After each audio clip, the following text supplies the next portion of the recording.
Que diferença. Que diferença, que igreja diferente. Glória a Deus pela vida de vocês.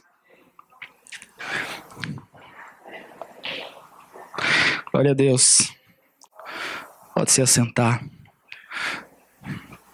Abra a Bíblia no livro de João, capítulo 1, versículo 12. João, capítulo 1, versículo 12. Sabe, seu relacionamento com Deus, nós muitas vezes entendemos que o Evangelho, ele é algo que nós precisamos receber para que nós sejamos transformados e nos tornemos cristãos. Muitas vezes nós recebemos essa palavra, aprendemos o Evangelho, que significa boas novas, e entendemos que a partir dali nós seremos novas criaturas pelo conhecimento da palavra.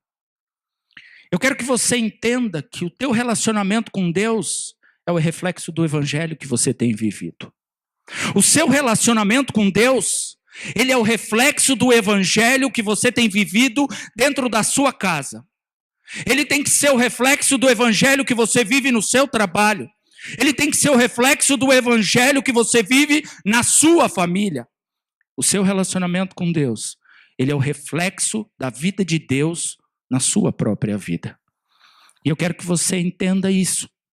Esse texto diz: contudo, aos que o receberam, aos que creram em seu nome, Deus deu-lhes o direito de se tornarem filhos de Deus.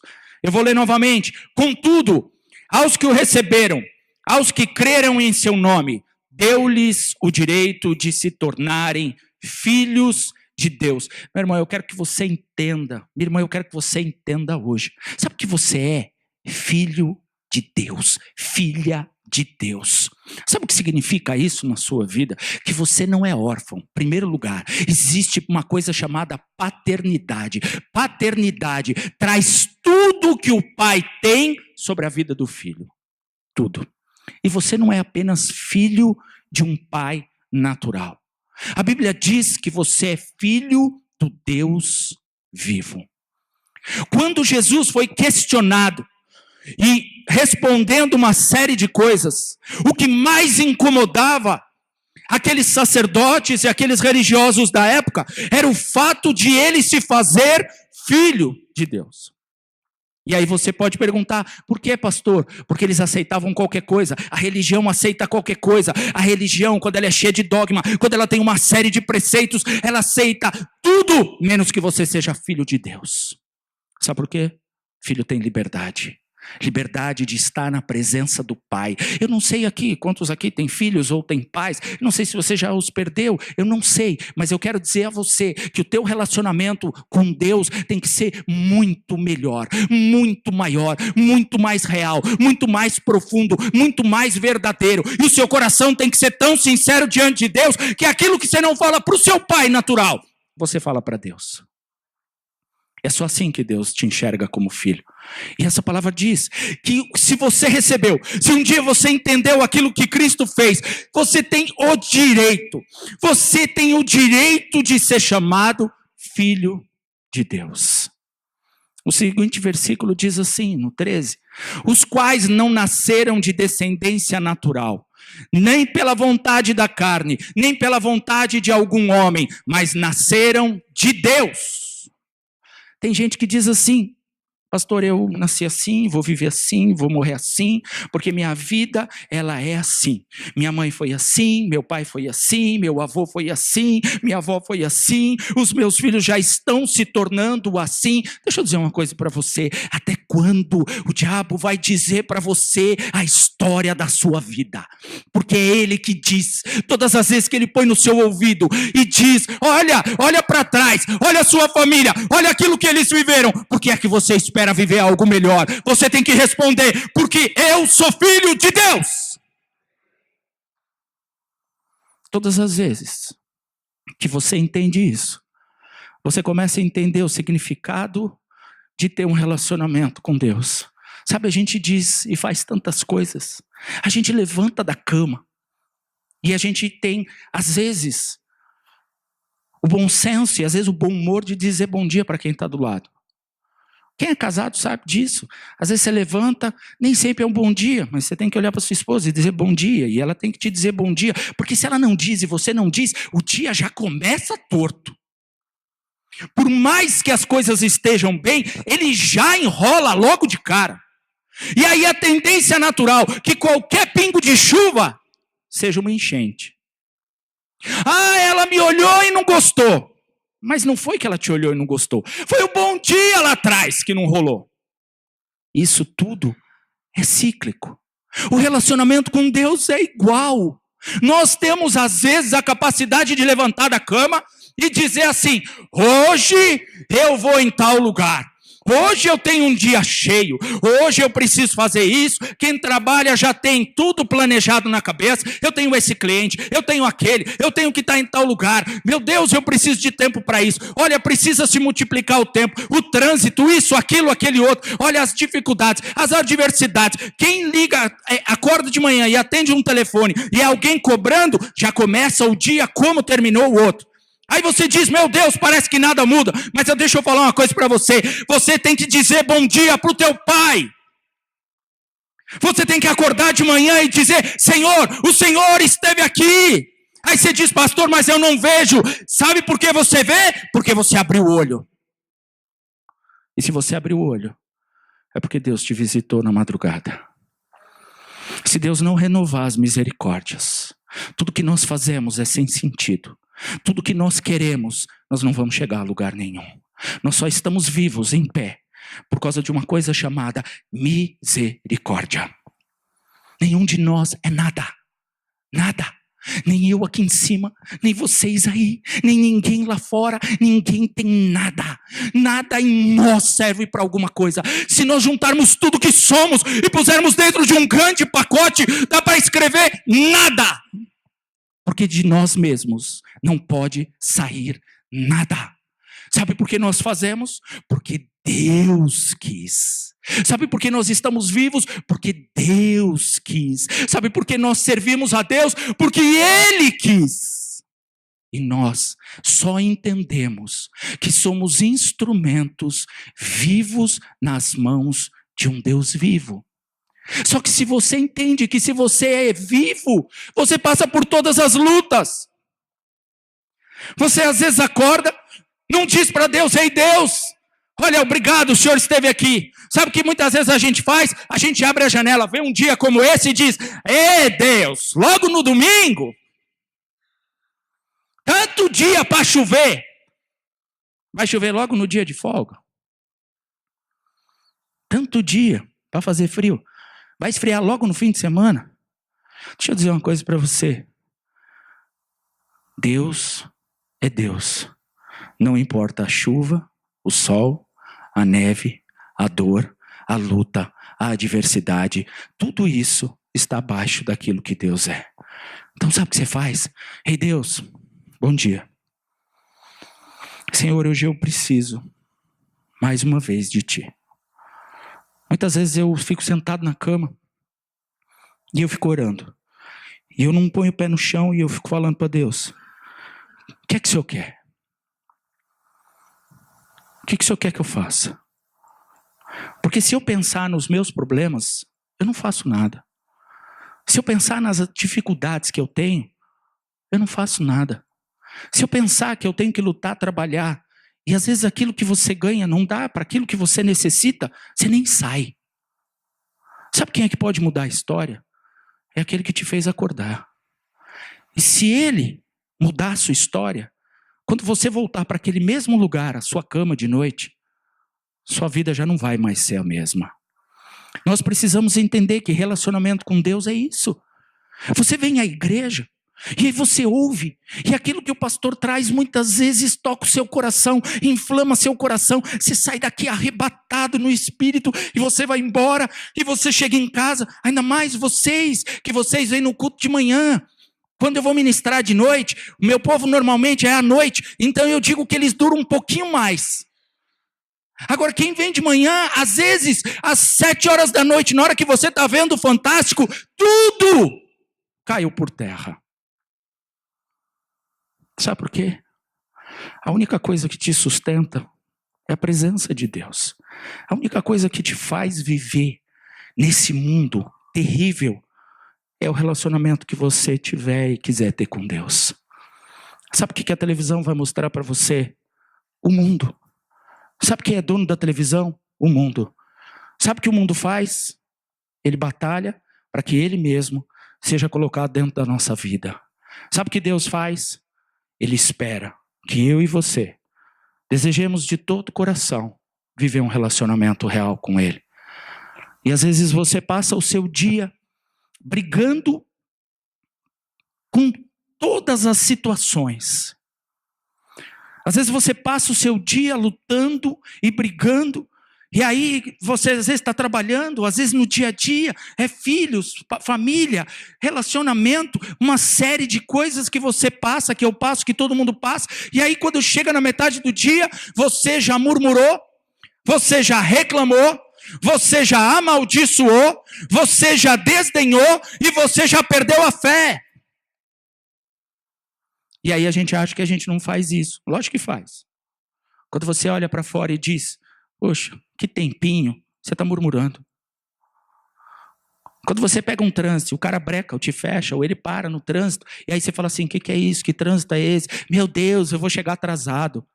Você está murmurando.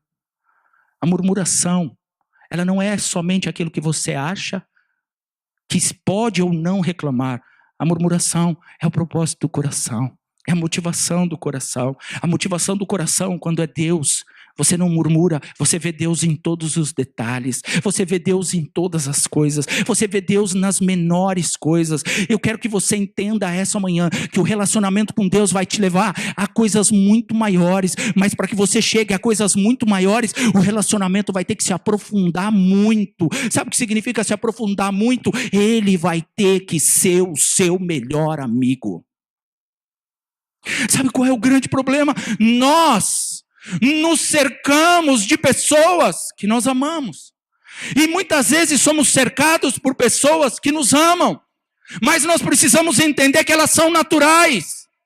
Elas são normais, assim como nós. A limitação do ser humano com relação ao amor está estabelecido com relação àquilo que ele vive. É muito fácil eu ajudar alguém quando eu tenho para ajudar. E é muito difícil eu ajudar quando eu não tenho. Mas sabe o que o Evangelho diz? Que a ajuda real é quando eu não tenho. É muito fácil eu amar quando alguém me ama. E é muito difícil amar quando alguém não me ama. Mas sabe o que Deus pede? Para você amar os que não te amam. Porque aí Ele se revelará em você. E este seu relacionamento com Ele vai se tornar algo tão profundo que as pessoas vão querer estar perto de você. Não porque você tem dinheiro, não porque você tem bens, não porque você tem coisas que você possa acrescentar. Talvez você não tenha nada.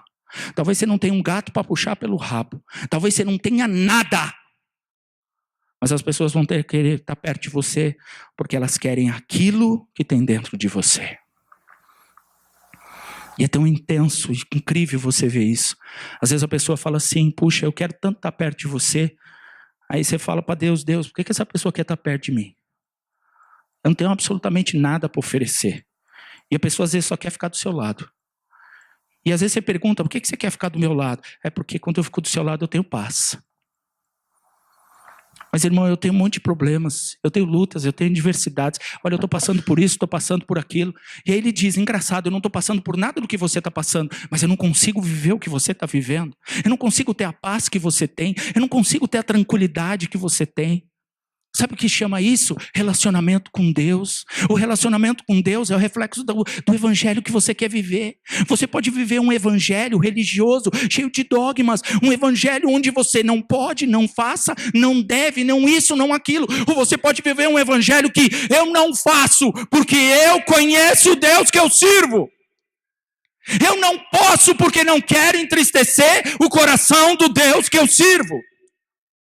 E eu farei, ainda que eu não tenha condições naturais, porque eu conheço o Deus que eu sirvo.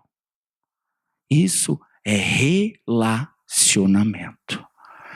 E às vezes a gente baseia o nosso relacionamento com Deus no relacionamento natural que a gente tem com as pessoas. Você precisa entender, Deus não tem limite. Nós temos. Até onde você quer ir? Já parou para se perguntar? Alguma vez você já olhou no espelho e disse, até onde eu quero ir com Deus? E mais interessante do que isso, alguma vez você perguntou para Deus aonde Ele quer ir com você? Olha como o nosso relacionamento é distorcido. Muitas vezes você diz para Deus, Deus, até onde eu vou? Mas você já perguntou para Ele, até onde o Senhor quer ir comigo? O que o Senhor quer?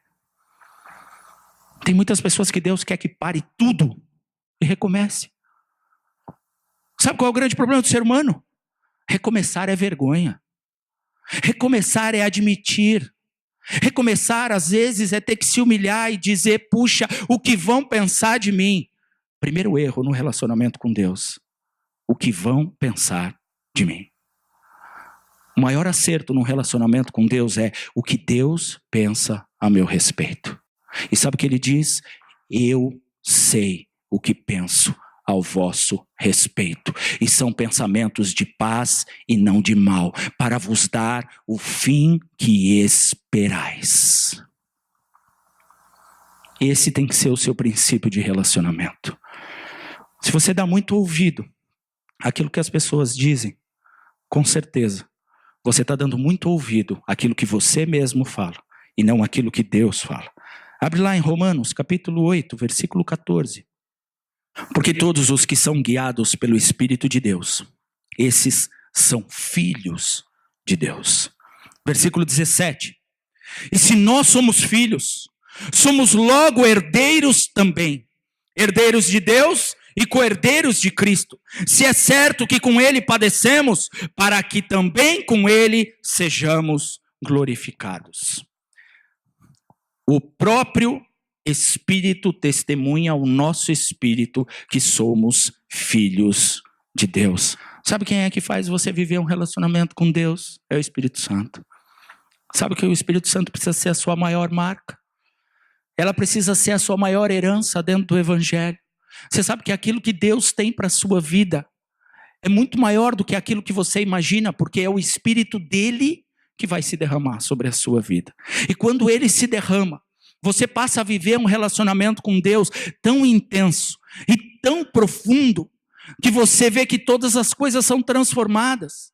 Sabe, há alguns anos atrás, muitos anos atrás, mais de um século atrás, diz que um determinado filósofo, ele vinha caminhando apressadamente pela rua, ali na região da Inglaterra, naquele lugar, diz que ele vinha caminhando apressadamente pela rua. Era um momento ali onde a filosofia, as artes, elas tinham entrado dentro da Inglaterra, dentro de um país que estava vivendo assim, um evangelho quase que pleno.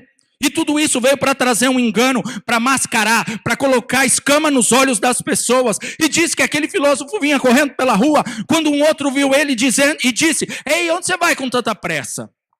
Ele disse, eu vou ver George Whitefield, um dos maiores homens de Deus daquela época. Disse, ele vai pregar e eu estou indo ali no teatro. Aonde ele vai pregar, eu estou indo ver ele pregar. Diz que aquele filósofo imediatamente virou para o amigo e disse, ei, o que você vai fazer lá? Você não crê? Ele disse, eu não, mas ele sim. Isso é relacionamento com Deus. O seu relacionamento com Deus tem que mudar a história de quem está perto de você. Talvez não porque ela crê, mas porque você crê. O relacionamento com Deus tem que ser tão profundo, seu com Ele, que tudo que você vai fazer para Ele, nele e por Ele, vai mudar a história de quem está perto de você.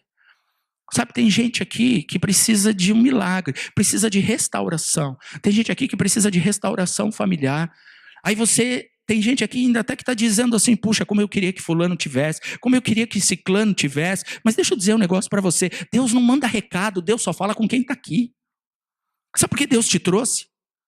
Para mostrar para você que o seu relacionamento com Ele precisa ser transformado. E sabe o que vai acontecer com essa pessoa que você tanto está pensando? Ela vai ser impactada pela diferença do evangelho na sua vida. As palavras, elas são maravilhosas, mas as atitudes, elas destroem qualquer coisa. Então tenha isso, relacionamento. Essa palavra disse, o próprio Espírito testemunha. Se somos filhos, então somos herdeiros. Meu Deus, nós somos herdeiros. Sabe qual é o grande problema hoje do cristão? É que o cristão hoje, muitas vezes, ele tem sido ensinado a viver tudo o que é necessário, mas não tem sido ensinado a ter um relacionamento necessário com Deus. Às vezes nós somos ensinados a fazer algumas coisas, mas nós precisamos ser ensinados a viver algumas coisas. Relacionamento com Deus é vida. Se aqui está dizendo, ei, você é herdeiro, eu não estou dizendo que você está herdando do seu pai natural, do seu parente, algo que ele morreu e deixou. Primeiro que você não está herdando nada de alguém que morreu. Olha a diferença. Olha que pai diferente. Ele não morreu para te entregar. Ele continua vivo. Ele só está te entregando porque você é filho. Filha. E ele tem isso para a sua vida. E aí ele pega e diz, há uma herança. Há uma promessa. E essa herança foi conquistada por nós? Não. Nós pagamos o preço da herança? Não. Nós fizemos alguma coisa para merecer? Não. Cristo fez tudo. Subiu, morreu, desceu, foi enterrado e ressuscitou. Ele fez isso. E sabe o que Cristo fazia todas as vezes? Ele se apartava dos demais e de tempos em tempos ele ia para a presença do Pai. Sabe o que ele fazia? Tinha um relacionamento. Sabe por que Jesus subia ao monte para orar? Ah, porque o monte tem uma simbologia, porque ele ia buscar o Pai. Onde tem sido o monte da sua casa? Como é que você quer que Cristo viva este relacionamento e nós somos seus imitadores e não vivemos este relacionamento? E aí nós damos para o diabo mais crédito do que ele deveria ter. A palavra de Deus diz, todas as coisas estão sujeitas à vontade e à permissão de Deus. E sabe o que nós dizemos? Nós não fazemos isso porque o diabo não deixou. Porque o diabo usou outra vida. Porque o diabo se levantou. Porque o diabo fez isso. Porque o diabo fez aquilo. Porque o diabo fez aquele outro. Porque o diabo fez aquele outro. Porque o diabo fez aquele outro. Porque o diabo fez aquele outro. Às vezes você passa a semana dizendo, maldito Satanás, e não diz, bendito Deus. Porque agindo o Senhor, quem impedirá? Isso é relacionamento. Precisa mudar o parâmetro. E a Bíblia diz que Jesus, de tempos em tempos, ele se apartava. E sabe como ele se apartava? Sozinho. Como é que está o monte da sua casa? Você tem um lugarzinho que você possa orar? Aí você pode dizer, não tem. Mas a gente sempre arruma. Sabe, a gente passou por momentos muito difíceis. Muitos. E um dos momentos mais difíceis que nós passamos,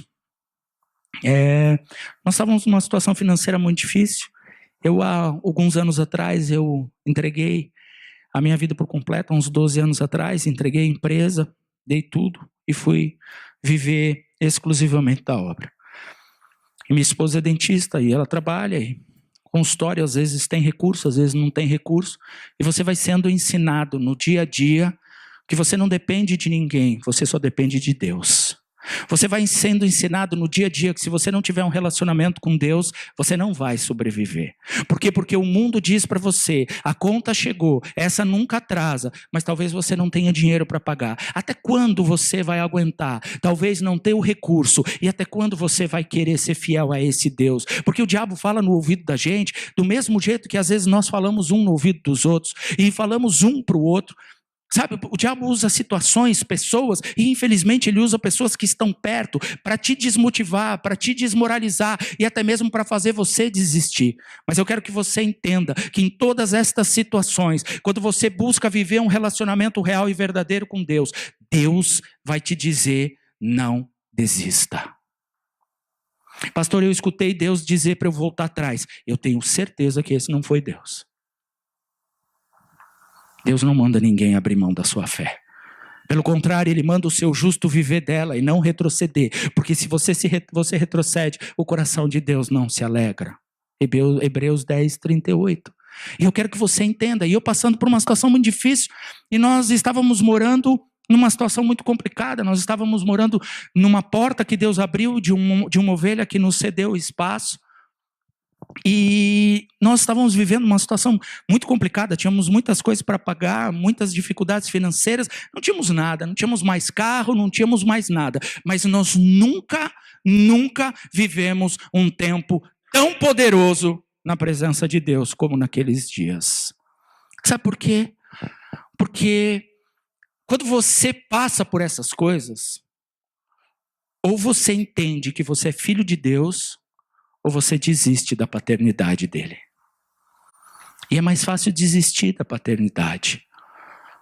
A palavra de Deus diz que todas as coisas cooperam para o bem daqueles que amam o Senhor. E quantas vezes a gente questiona Deus a esse respeito?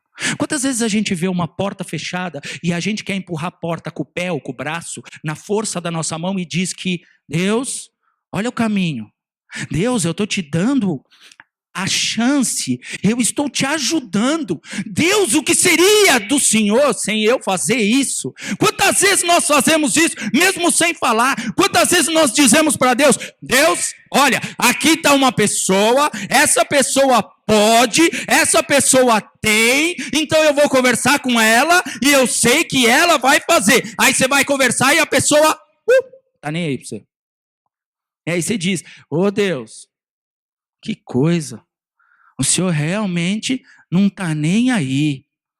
Deixa eu contar uma historinha para vocês. A Bíblia conta a história de um certo homem, que esse homem, um dia tomado pelo Espírito de Deus, chegou para um homem que era rei, chamado Acabe. E ele chega para o rei e diz assim: ei rei, você está vivendo o período mais negro da história. Não dá mais. Foram tantos reis que vieram sucessivamente que apartaram o povo de Israel da presença do Senhor. Relacionamento.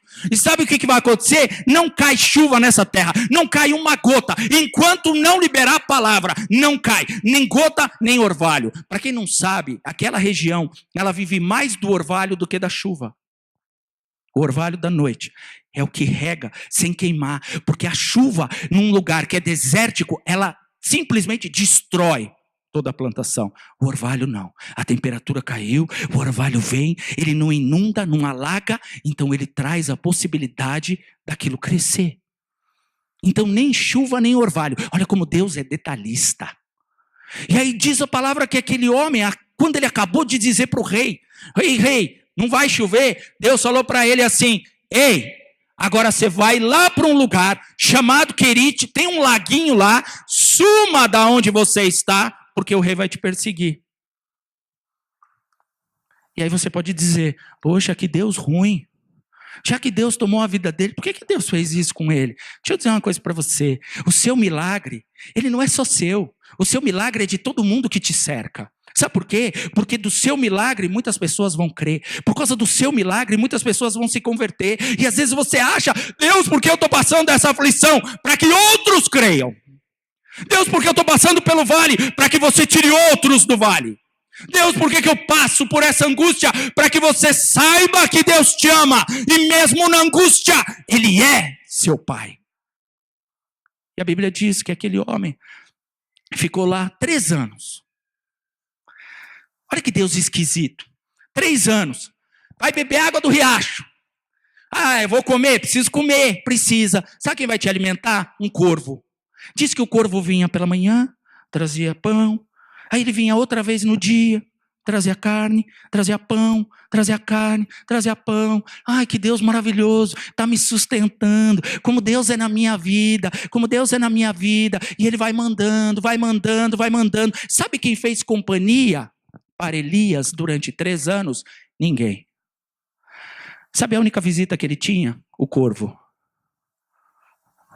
O que você acha que Deus levou ele? Para ter um relacionamento. Ei, profeta, você quer me servir ou eu quero te servir? Ah, Deus, eu quero te servir. Então você vai ficar sozinho comigo para saber se realmente eu sou seu Deus. As tuas necessidades eu supro. Então, se você entender o que Deus está dizendo para você essa manhã, talvez você esteja querendo que Deus supra as tuas necessidades para provar que Ele te ama. Mas quando Deus suprir as tuas necessidades, ainda assim vai existir a necessidade de relacionamento. E talvez você não esteja preparado para ter tudo. Porque quando nós temos tudo, nós esquecemos daquele que é o tudo. O alfa e o ômega. Nós cantamos aqui. O que adianta se eu não te entregar meu coração? O que adianta? O que eu posso fazer? O que eu posso dizer para Deus? Nada! O que eu tenho que fazer? Entregar meu coração. E a palavra de Deus diz que durante 3 anos aquele homem ficou ali, no riachinho, em Querite. Se você não sabe mais ou menos o que quer dizer Querite, ele quer dizer nada, absolutamente nada. Ele não é o fim do mundo, é quase. A única diferença é que tinha um laguinho. Era o fim do mundo com um lago. Tanto que ninguém achou Elias naquele lugar. Tão bom que era. Aí a Bíblia diz que o corvo vinha e alimentava. Deu 3 anos. Maravilha. O sol nasce para todo mundo. E torra a água de todo mundo. Sabe o que aconteceu com o riacho? Secou. Deus, o Senhor não mandou fazer a obra? Como é que secou o riacho? E aí, Deus precisa do riacho para você fazer a obra? Ou Deus faz jorrar água da onde Ele quiser para você? Você quer ser crente porque você tem um riacho na sua casa? Ou você quer ser crente porque Deus é o Deus da sua vida, seu Pai, justo, fiel e verdadeiro, tendo água, não tendo água, caindo do céu, vindo da pedra, vindo por um telefonema, vindo por alguém que vem trazer, não importa, é Deus cuidando de você. E a palavra de Deus diz que secou. E não dá para ficar sem beber água, dá para ficar sem comer, mas sem beber água não dá. Aí Deus diz para Elias: ei, Elias, eu quero que você vá até um lugar.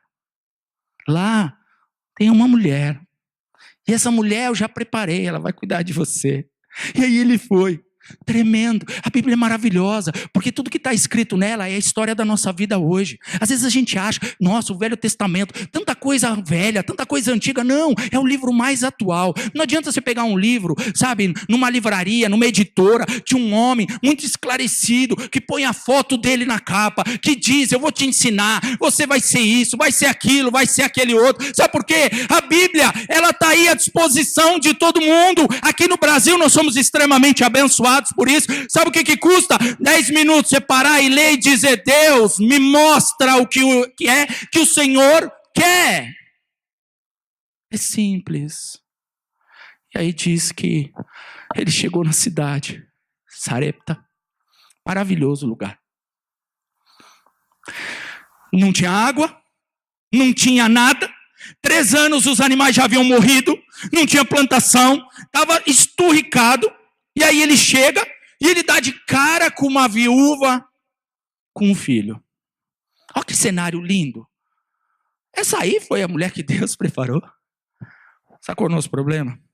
A gente acha que Deus usa as coisas simples. Deus usa as coisas improváveis. Porque o simples não é o nosso simples, é o simples de Deus. E sabe qual é o simples de Deus? Haja luz. Aconteça o que acontecer, vai haver luz. O nosso... acho que eu vou procurar. Deixa eu ver. Sabe, pastor, às vezes a gente chega e fala assim: eu vou procurar lá na cidade. Deixa eu ver. Aí eu vou no melhor lugar da cidade. Eu entro no lugar onde eu vejo que há prosperidade. Eu digo: nossa, tá todo mundo passando necessidade. Mas eu estou vendo que esse lugar é grande. E eu sei, Deus mandou eu vir. Então eu vou me apresentar. Oi, muito prazer, eu sou Elias. Mas sabe qual foi a primeira pessoa que ele deu de frente? Uma viúva. Mãe de um filho. Sabe o que era viúva naquela época? Nada. Ele saiu do nada e foi dar de cara com nada. Sabe o que era uma mãe de um filho viúva naquela época? Condenada à morte. A mulher não podia trabalhar, a mulher não era nada, a mulher não tinha voz ativa, a mulher era só para procriar e de preferência filhos homens. Só que quando ela perdia o marido, não tinha o que fazer. Se aquele filho não fosse grande, ela não poderia trabalhar para se sustentar. Que brincadeira é essa? Que Deus é esse que manda um cara para um lugar desse?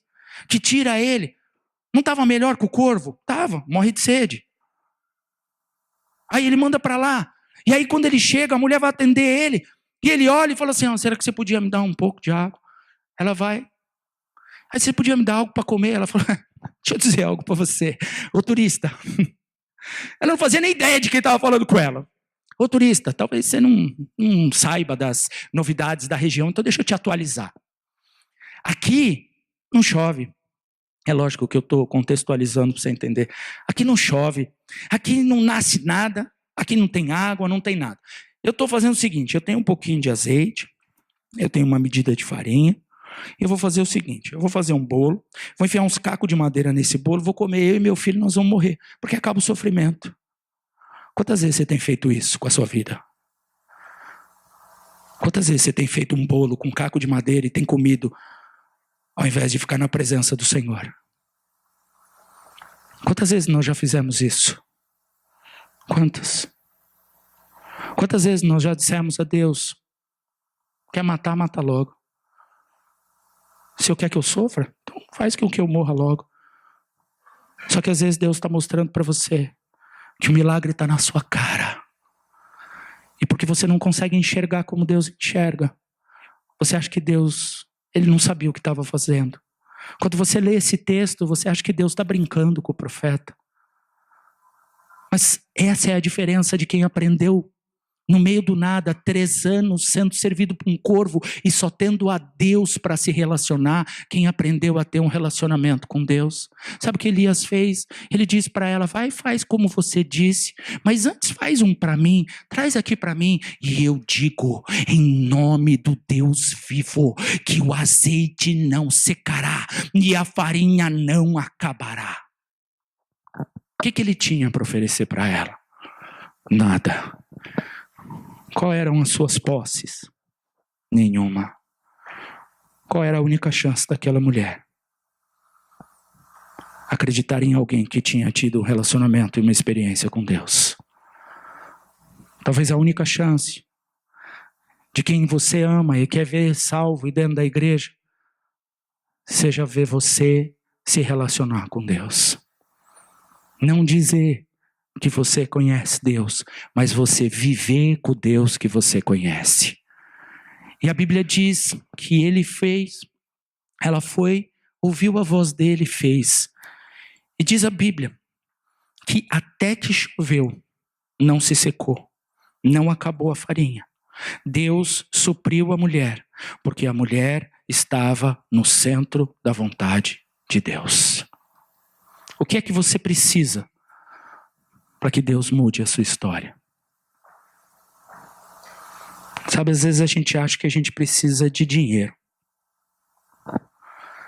Às vezes a gente acha que a gente precisa que a pessoa que está do nosso lado ela seja transformada.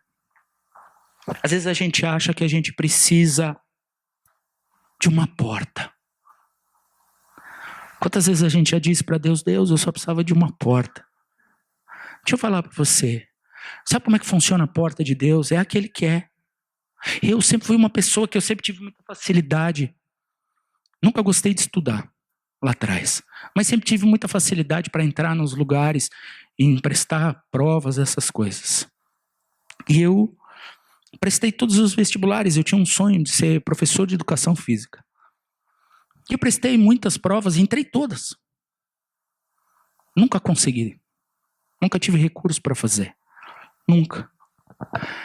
E eu falava para Deus, Deus, se o Senhor me desse condições, porque o Senhor me deu a capacitação, se o Senhor me desse condições, eu conseguiria fazer, conseguiria progredir. E onde eu estaria hoje? Sabe qual foi a única faculdade que eu consegui fazer na vida? Teologia. A única. A única coisa que eu consegui fazer foi o seminário, e a faculdade de teologia. E aí você se questiona e diz assim, mas por que Deus faz certas coisas? E eu vou te contar, eu vou dar esse último testemunho antes de nós orarmos. Você tem que entender que nós temos que participar, às vezes, das dificuldades, dos sofrimentos, mas também para participar da glória, como está escrito. E eu nunca entendi por que eu só consegui fazer isso. Por que todos os outros? Eu prestei até concurso público. Prestei concurso público. Quando eu acabei de prestar a prova, havia uma pessoa lá na frente e ela já veio conversar comigo, olhou minha prova e ela dizia, olha, você vai vir ficar com a gente. Eu tentei entrar para a polícia. Prestei concurso público para a Polícia Civil. Eu tinha amigos lá dentro que já diziam aonde eu ia sentar. Eu tinha pessoas conhecidas lá dentro que já tinham aberto todas as portas. No dia que eu fiz o concurso, o delegado que estava sentado na frente pegou minha prova, olhou minha prova e disse, olha, você é especializado em informática, você vai ficar junto com a gente nesse departamento, assim, assim, assim. Eu saí de lá e falei, pronto, já era, consegui. Sabe o que aconteceu? Cancelaram a prova. Aí eu disse para Deus, acho que eu estou entendendo o que o Senhor está querendo dizer. Sabe, eu fui convidado há um ano atrás, pastor, para dar aula no seminário. Eu fui convidado para dar aula num seminário gigantesco, uma escola ministerial de uma igreja muito grande, estruturada, mas num sistema muito fechado de trabalho, onde não há muito a possibilidade da liberdade do evangelho. E eles demoraram muito para ceder.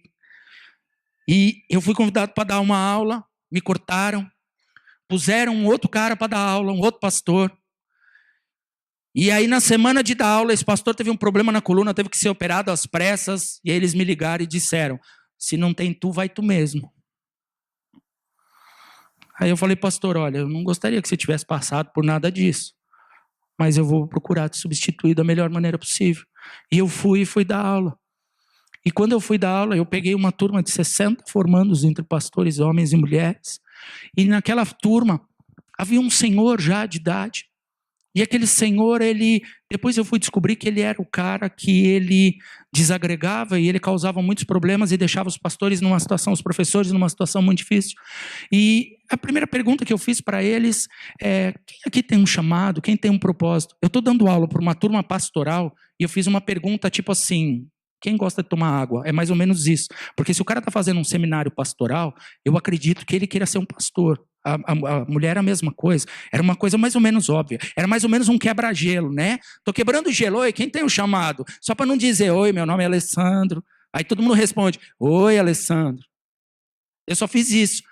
E aí todo mundo levantou a mão. Eu falei, glória a Deus pela vida de vocês. Quem tem aqui que sente no coração de fazer a obra tal? Todo mundo levantou a mão. Foi aquele momento de descontração. Eu falei, bom, agora eu vou dar aula. Vou nada. Aí, quando todo mundo abaixou a mão, esse homem levantou a mão. Pastor Alessandro, meu nome é Roberto, tenho 66 anos de idade. E eu sou formado na Federação Espírita. Quando ele falou, sou formado na Federação Espírita, eu falei, o diabo vai tentar me pegar na canela e eu vou pisar a cabeça dele, porque minha avó foi professora da Federação Espírita há 70 anos. E com 83, pregando num culto, eu vi aquela senhorinha que batia aqui, levantar e aceitar Jesus. Eu falei, então se o diabo acha que vai me pegar na curva, Deus vai pegar ele na reta. Aí eu deixei ele continuar. E ele assim... Então, eu fiz seminário numa outra igreja, e eu isso, mas eu quero te dizer que eu não levantei a mão porque eu não me sinto digno. Eu falei, glória a Deus, pensei comigo, tem um sincero nessa classe, porque nenhum de nós é digno. E quando a gente acha que é, a gente não é. E quando a gente acha que não é, Deus faz com que seja. É sempre assim que Deus trabalha. Se diz, eu quero, aí não acontece. Aí se diz, Deus, eu não quero. Aí Deus pega e te empurra. Aí você fala, tá bom, Deus, agindo com essa delicadeza, quem te impedirá? Né? Mais ou menos assim. E aí eu fui levando a conversa, pois não, pode falar, seu Roberto. Não, pode me chamar de Roberto, tal. Ele quebrou o gelo para depois dar em mim assim, com uma delicadeza. Ele falou, então é isso, eu não me sinto digno, e porque eu não me sinto digno, eu não me vejo sendo pastor, eu não vejo nada disso, que não sei o quê, que não sei o quê, que não sei o quê. Aí todo mundo, eu via nos alunos, os olhares um para o outro, tipo assim, nossa, o cara acabou de chegar, mais uma vez, mais um professor.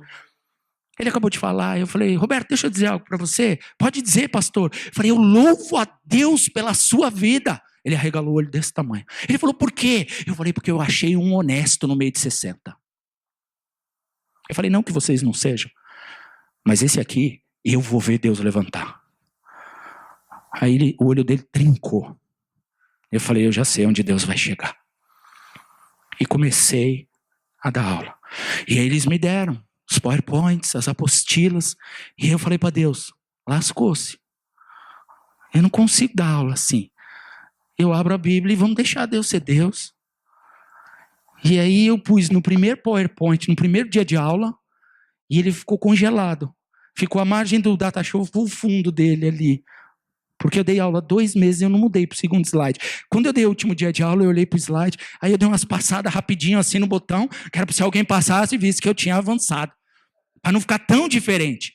E eles abriam a apostila e eu ia na Bíblia. Eles abriam a apostila e eu ia na Bíblia. Eu fui ensinando. Quando deu 2 meses, foi o último dia de aula. Eles resolveram fazer uma homenagem. E aí eu não sabia. Eu fiquei surpreso, porque eu era o sapo de fora, dentro de uma estrutura, dando uma aula de um jeito que Deus havia me mostrado, me ensinado. Então eu estava acompanhando todos os protocolos. E aquele senhor levantou a mão. Aí ele falou, pastor Alessandro, gostaria de falar. E esse homem, o trabalho dele, a profissão dele, ele é cerimonial. Então ele faz cerimônias de festas e casamentos, eventos importantes em todos os lugares do Brasil. Então é um cara que tem uma facilidade de falar na frente das pessoas muito maior que a nossa. Ele tem estudo para isso, muito melhor que o nosso. Aí eu dei o microfone para ele. Eu falei, pode vir. Eu falei, vamos ver onde vai chegar isso. Aí ele pegou o microfone, ele foi abrir a boca para falar e começou a chorar. Eu falei, eita Deus. Olha como Deus faz com o homem. 66 anos de experiência, de capacitação, todos os lugares do Brasil, cerimônias para 3, 4, 5 mil pessoas. E aqui na frente de uma classe, eu vi o Espírito Santo de Deus pegar o coração dele e fazer assim, ó. Eu falei, vamos ver o que ele vai conseguir falar. Sabe o que ele falou, pastor? Pastor, eu só queria te dizer algo. Eu vim para o curso para conhecer e aprender. Só para ter mais conhecimento. E essa aula mudou a minha história. E eu só vim aqui para dizer para o senhor que hoje eu vou me batizar. Sabe o que valeu aqueles 2 meses dentro daquela classe? Uma vida. Sabe o que vale mais do que uma vida? Nada. Nada. O que eu vi Deus fazer dentro daquela sala foi sobrenatural. Todos os alunos, sem exceção, choravam quando ele disse que ia se batizar. Porque eles viram 3 anos, aquele homem com o coração endurecido, e ele criando problemas, professores já tinham sido afastados por causa dele. E naquele dia, ele estava dizendo, Deus mudou a minha vida. O que é que você precisa para fazer a obra de Deus? O que você precisa para ser fiel? O que é que você precisa para viver um relacionamento real com Deus? Já parou para perguntar? Será que você vai levantar todos os dias como você talvez tenha levantado hoje ou ontem? Será que você vai deixar os problemas do dia a dia, as tuas decepções impedirem Deus de ser Deus? Existe uma frase que diz assim, deixa Deus ser Deus. Ele sabe muito bem fazer. Nós queremos ajudar, mas nós não podemos ajudar. Nós queremos fazer, mas nós não podemos. Nós só somos permitidos a fazer se nós conhecemos Deus de com Ele andar. Deus trouxe você aqui hoje para que você entenda isso. Sabe, esse lugar é lindo. Lindo, gente. Essa igreja é linda, esse lugar é lindo. É lindo o que Deus está fazendo aqui. Mas sabe com quem que Deus conta para fazer isso? Com vocês. Sabe, a gente pode pôr o joelho no chão, orar e chorar. O pastor de vocês pode pôr o joelho no chão, orar, chorar, clamar. Mas eu não conversei com ele. Mas eu sei qual é a oração do coração dele. Deus, me envia homens e mulheres que sejam segundo o seu coração. Porque para a obra a gente precisa de gente segundo o coração de Deus. Sabe, às vezes a gente acha que a gente faz algumas coisas para Deus e nós estamos cumprindo um protocolo. Eu estou tirando o meu compromisso, eu já cumpri com o meu compromisso, então agora está tudo bem. Mas eu quero que você entenda, não existe tudo bem, existe um relacionamento baseado em amor. Você não sai de perto de alguém que você ama e diz tudo bem. Então como é que você sai de perto de Deus e diz tudo bem? E sabe qual é o mais triste disso? Que você sai de perto de Deus às vezes e diz tudo bem, e Deus continua do seu lado. Deus trouxe vocês aqui hoje para fazer com que vocês entendam isso. Apocalipse, último versículo, pastor, 21:7. O vencedor herdará tudo isso. Esse versículo é um dos mais importantes da Bíblia. Às vezes você acha que é uma redundância. Eu serei seu Deus e ele será meu filho. Sabe o que Deus está dizendo aqui? Eu vou continuar sendo Deus onipotente, onipresente e onisciente. Eu vou continuar sendo o alfa e o ômega, o princípio e o fim. Todas as coisas estão submetidas à minha vontade. Eu não vou deixar de ser a estrela da manhã. Eu não vou deixar de ser Deus em toda a terra. Mas ainda assim, vocês serão meus filhos. É um nível de paternidade sobrenatural.